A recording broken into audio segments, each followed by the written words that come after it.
Hi guys, and welcome to my spoiler review of James Gunn's The Suicide Squad. Now, if you have not already seen this movie, I highly recommend that you wait and come back and watch this after you have, because this is one of those movies that you really need to experience for the first time with fresh eyes and just take in all of the glorious masterpiece that James Gunn has created. But let's dive into it. Let's talk about The Suicide Squad. But before we do, if this is your first time here, I'd love it if you take 1 second and hit that subscribe button. If you enjoy the content, go ahead and hit that notification bell. And for those of you who haven't seen The Suicide Squad yet, I do have my spoiler-free review up, so check that one out. Okay, let's talk about it. Hey, Tessa from MamasGeeky here. Thank you so much for stopping by my YouTube channel. So one of my favorite things about The Suicide Squad is the way James Gunn can make you care about literally every character and then rip them out from under you. Now, the way that this movie starts is really smart, I think, with, Michael Rooker's Savant sitting there playing with the ball, and then he kills the bird, which I thought was I'm like, oh boy, okay, here we go. We're diving right into this. It's got the blood on there. That was fantastic, right? Of course, Amanda Waller comes in and says, you're up, let's go. So they kind of explain the Suicide Squad.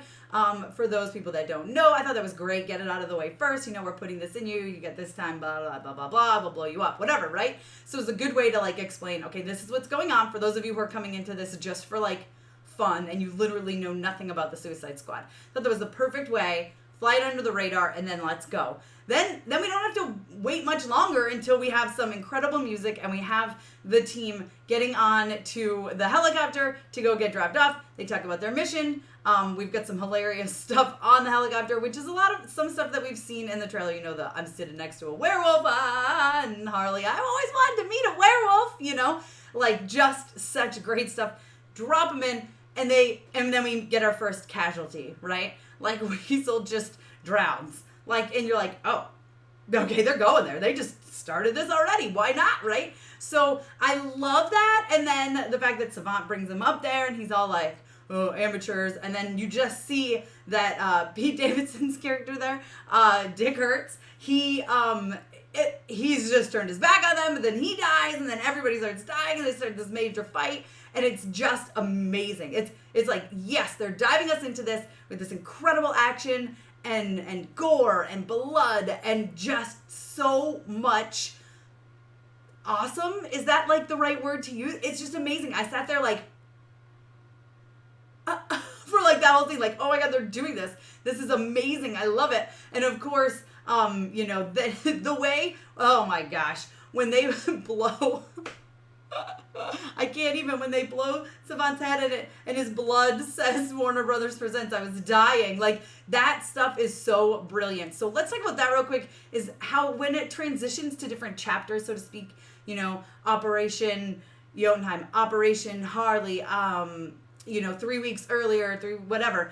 I love how smart and creative, God, James Gunn is so freaking brilliant. When you see the way that everything is told, either in flames or leaves or blood or whatever, the way the writing always comes out is just so smart and so fun. And I was always looking forward to the next one, I was like, oh, what's he gonna do next? This is amazing.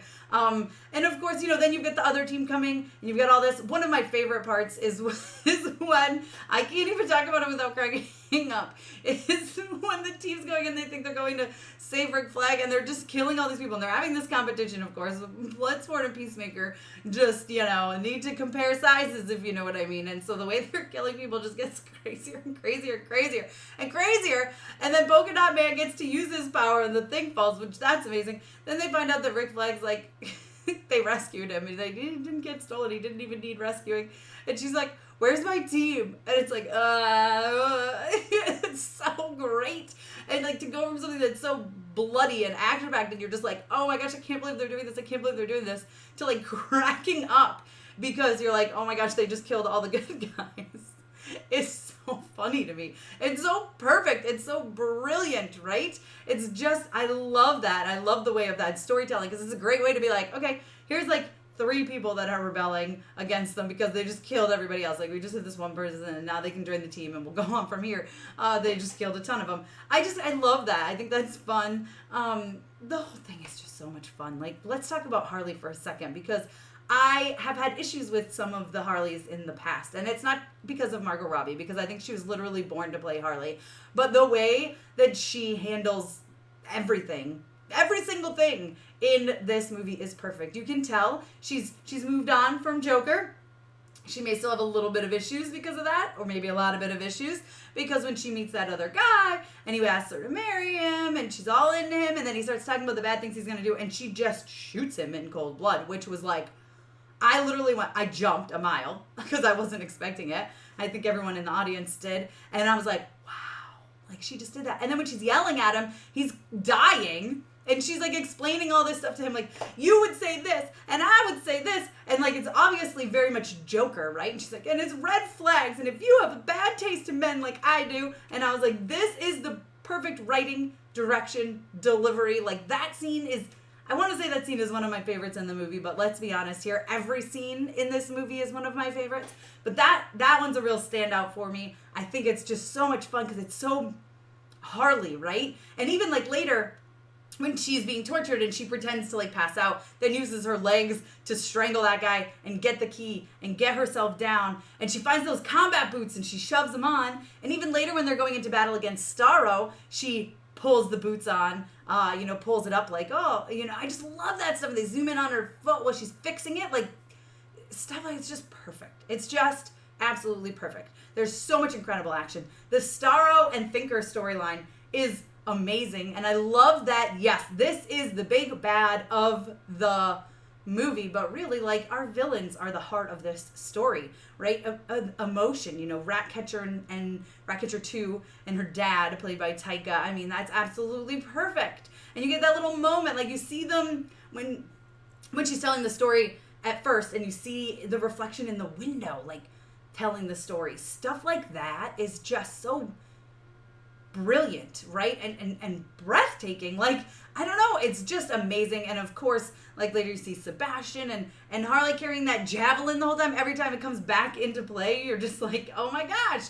And I just love this movie so much. Every single fight scene is amazing. But then you've got all the stuff, like, when the buildings are collapsing and they're having to run, like, it's awesome. Starro looks freaking amazing. Like, let's say that for a minute, because that could have gone horribly wrong, and it could have looked absolutely ridiculous, but it was perfect.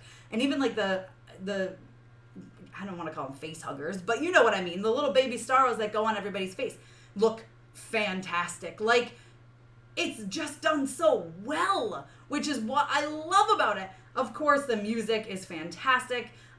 Every single time James Gunn throws a song in there, it is for a reason, and it works, right? It brings that, it becomes part of the story, and it brings that moment to the next level. There's so much more to talk about, but Peacemaker, the end credit scene, right? So this whole time we've been thinking Peacemaker is a prequel, especially when he dies, and you're like, oh, it's not going to be a prequel, is it? It's going to be in the future. So that's crazy to me. I loved that. I loved the entire dynamic between Peacemaker and Bloodsport just from the beginning, right? They're immediately comparing sizes, so to speak, and then, it's just getting more and more and more until the point where, obviously Bloodsport has to stop Peacemaker from killing Ratcatcher 2, which I thought for sure Sebastian was going to jump in front of a bullet somewhere, and I thought Sebastian was going to die, and I was like, I can't handle it, but thank goodness that didn't happen. He was one to survive, okay? Thank you, James Gunn, because I don't know what I would do without that rat in the world. Please don't kill him in the future. But, I mean, I can't even, like Rick Flag coming back into it was absolutely perfect. I cried when he died. I thought that was awful. I hated that part. Viola Davis, Waller, great, right? Absolutely fantastic. I love how just, like, cutthroat she is, and, like, she doesn't care. She's like, oh yeah, I'm gonna do this to your daughter. I'm gonna get her killed. Like, I don't care. You're gonna do this for me. And the fact that her team stands up against her, which is just symbolic, but it's just amazing too. Like, we know you're doing something wrong. We're just gonna knock you out, and we're gonna help do something right for once. There's just so much about this movie that I love.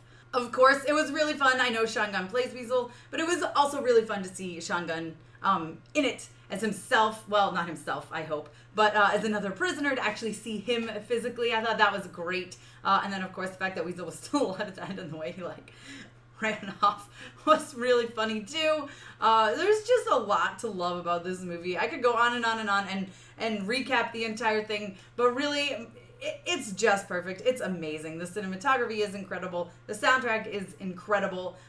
The way they kill these people off, but make you care about them, like, that's what I love is this character development. Every single person I had somewhat been invested in. At the very least, I was like, oh man, they killed that person? To the point where I'm crying when they die. You know, there wasn't one person that I was like, meh, okay, whatever. Like, not one. Like, literally not one person. And the way some of these people die, like Mongal, oh my god. She's on fire. Like, listen, it's perfect. It's absolutely freaking perfect. I have literally nothing negative to say about this movie. I think was even the perfect length. So The Suicide Squad is now out in IMAX. See it on the biggest screen possible. If you haven't already, which hopefully you have, because I just gave you like a ton of spoilers. So I don't know. This movie is fantastic. I freaking loved it. It really, really got to me. It's revitalized my love for the DCEU. Let's put it that way. It has revitalized it, and I can't wait to see what James Gunn does next. You guys let me know your thoughts down below in the comments. Be sure to give me a thumbs up. Don't forget to subscribe and hit that notification bell so you don't miss out on more videos like this one. Follow me over on Instagram and Twitter. I'm at MamasGeeky over there. MamasGeeky. Thanks, guys. Thank you so much to all of my monetary supporters, my members here on YouTube, as well as my patrons. If you haven't joined yet, please consider doing so. We have some really awesome perks, including a monthly Zoom meeting where we get to talk face to face. Thank you again to everyone who supports me.